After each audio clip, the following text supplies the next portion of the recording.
Let me take you on back in time. The year is 2016, and I was just invited to my first major sales luncheon. Our director of business development at the time, and 2 clients, potential clients.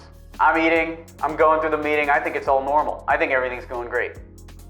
At the end of the meeting, once the client leaves, the business development manager says, "Alex, you're eating like a pig, dude. You're shoving chips all up in your mouth. What are you doing? We're probably gonna lose the deal because of that."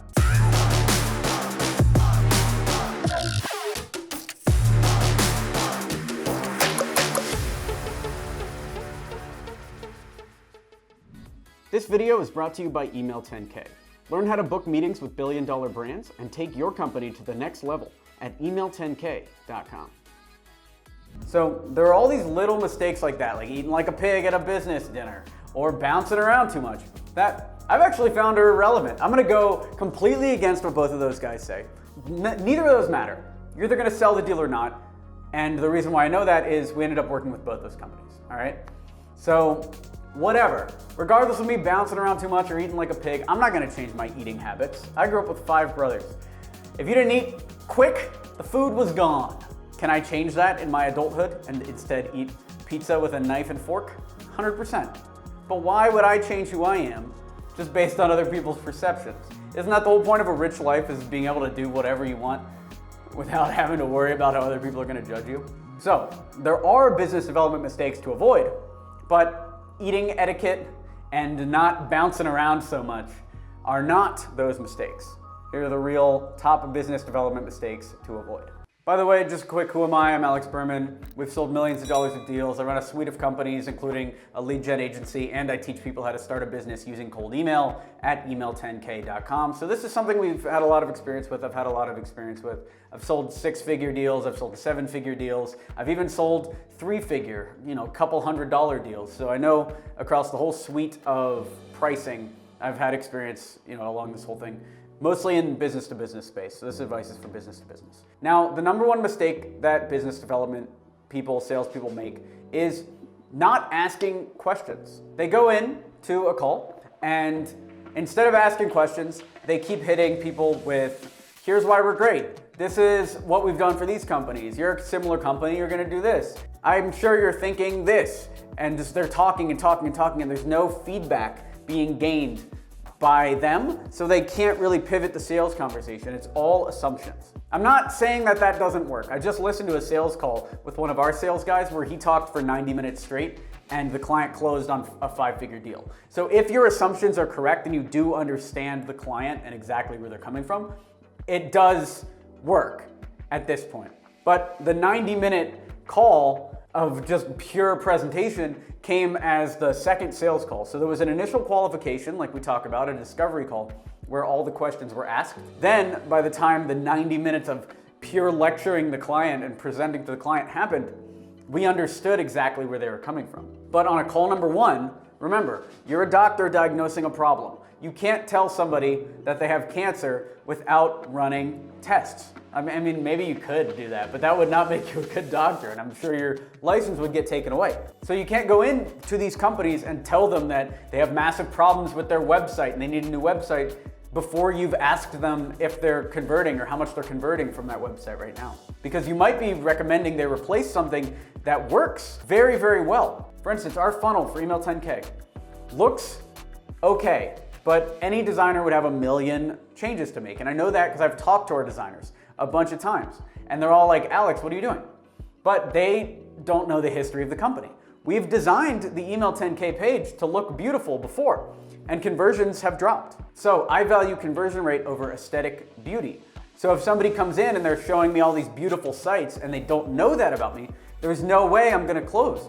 Because you show me all these beautiful websites and you don't show me that they converted higher, you're missing the one knob that I actually have to turn, and I'm not gonna convert. However, if you come to me and you're like, "Hey, I specialize in high conversion rate websites, let's make a couple changes and we can boost your conversion rate by 15 to 20%. Now I'm listening. And actually we did pay somebody to improve our conversion rate. And the reason the site looks so ugly is because of those changes. But conversion rate went up and that's all I care about. So if you don't listen on the calls, you're never gonna know that about the client. If you're not asking what the client's goal is, if you're not aligned on what the client actually wants, you're gonna pitch the wrong thing, and it's a major mistake because you're not gonna close the deal. The second major mistake that business development people make is focusing on the wrong clients. And I actually have a meme that sums this up perfectly. Let me read this meme to you out loud. $500 client. I feel as though with this investment I'm about to make in you that we should understand how our lives are about to change, and I need results and you need to bring them.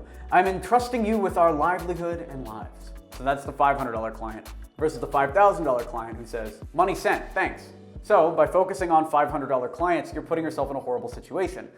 Versus if you just increase the amount of money that the client you're going after has, you're gonna be in a much better spot. That's why I always recommend the golden geese. So you should only really be selling to companies between $5 and $150 million in revenue. 150 is a hard cap because you don't want them too big, otherwise the sales get too complex. And 5 million is the lower end because under that, and you run into the $500 client problem. If you wanna sell to these clients, by the way, you wanna target them and find them, check out the free presentation at email10k.com. It'll show you exactly how we do it. The third major mistake people make is no plan to stand out. Why is your company better than all the other companies? That's something you have to understand. You have to really get it in your brain. We are a marketing agency at X27, and we do full service marketing. So if someone asks what we do, we could say, oh, PPC, cold email, SEO, and we just list off the services, which is what a lot of marketing agencies do. And actually, most services business in general make that mistake. But instead, when somebody asks what we do, we say we book meetings with billion-dollar brands. If your company is a B2B business and you want to meet with a higher caliber of client, we will get you those meetings. If you want local businesses, well, go somewhere else. And what that does immediately is shows them that we're different, that we know who we go after, and it increases our conversion rate. So you need to know for your business, how are you different than your competitors? If somebody's buying Facebook ads from you, why are they doing that versus the much bigger, more established Facebook ads company? Because there's always a bigger company. If they're buying website design from you, why are they buying from you and not the bigger, more established, better website design company? As far as the client's concerned, how are you better than them if you're not explaining it? You need to know.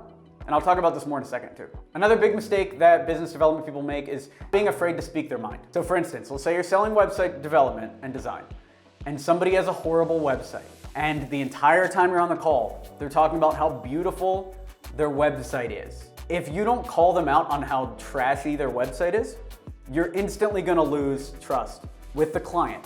They actually know, unless they're like completely off the ball, like maybe they're trying to make their website look like a Basquiat painting, you know? Like, unless they're like going for something totally crazy. They know their website's trashy or they wouldn't be talking to a design company. So if you go there and you buy into their frame that their website's not trashy and you don't call the client on their BS, then you're gonna not build the trust that you need to close the deal. So don't be afraid to call the client out if they seem to be lying to you or wishy-washy about results. Dig in to get the actual information that you need. That is how you get clients to see you as a peer and not as a sales guy. They need to see you as a trusted peer in order to actually buy from you and pay the rates that you want them to pay.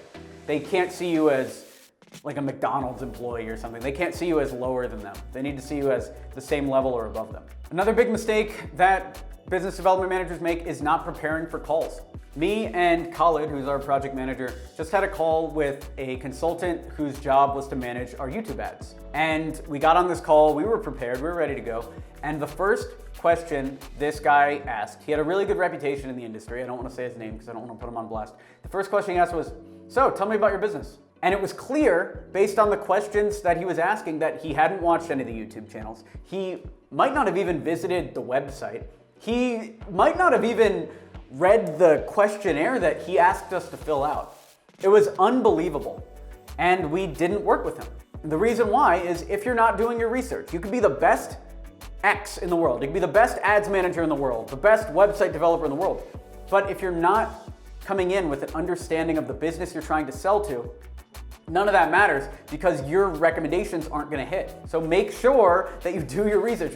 Even 5-6 minutes before, just look at the website, like kind of understand what's going on so you're not coming in cold. You shouldn't ask a client to describe their business unless you already know what the answer is gonna be. There's a tweet.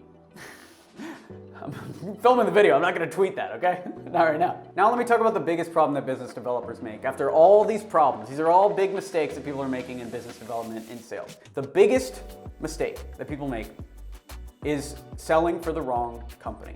Back when I was at the agency, we had a new sales guy who actually came in to be my boss. Like, you know, I got jumped by the new hire. People love not believing in me, and then I destroy their numbers. I beat that guy's numbers, by the way. But anyway, I got jumped by a new hire because he was more senior and came from another agency background. Now, when he first started, he came in recommending his friends to the agency. He had so many deals in the pipeline, but then something happened. Within 3 months, he didn't like how the projects that he had sold were progressing with the agency. There were some project management problems, the clients were complaining, and you could see his spark just went out. He didn't believe in the company anymore, and because of that, his sales tanked. Now, you have to believe in what you're selling. And I know that sounds cliche, you've heard it a million times, but our X27 services for a while were not aligned with what we were talking to the clients about. So we had to fix our sales process. Then we had to fix the quality of the meetings we were booking. And this is a constant thing. We're innovating, we're beating our competitors, there's new innovations out, we're trying to improve and make this the most valuable thing ever. Same with Email 10K, improving the course, I'm joining other people's courses all the time, like I'm trying to make everything we do the best it can ever be. And the reason why is I want to be able to sit here in full confidence on YouTube and say, go buy Email 10K, it's the best possible course for starting a business. Or go join X27 if you want high value billion-dollar clients for your agency. It's the best, cheapest way to do it. And I want to be able to do that with good conscience, knowing that our company is the best at both of those things. Now, if you're not at that point with your business, you need to either improve the quality of your work or change the way that you talk about your work to make it truthful. There's a limit with scams, a hard limit where everything falls apart. There is no limit with actually providing value.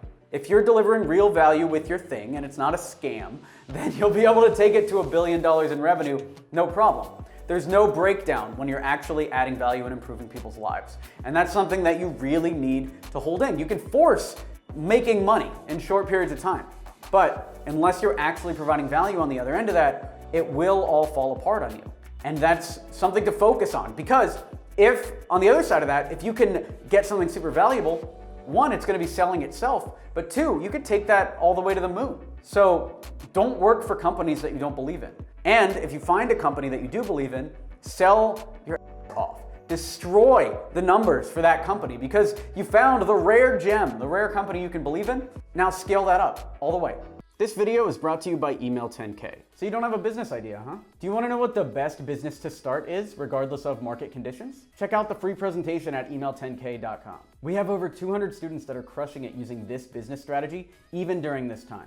So check that out, email10k.com. Those are the top mistakes to avoid. Thanks for watching the video. Be sure to smash that like button to encourage this type of content. Subscribe for more videos like this, and I'll see you later. Thanks for watching. I'm Alex Berman.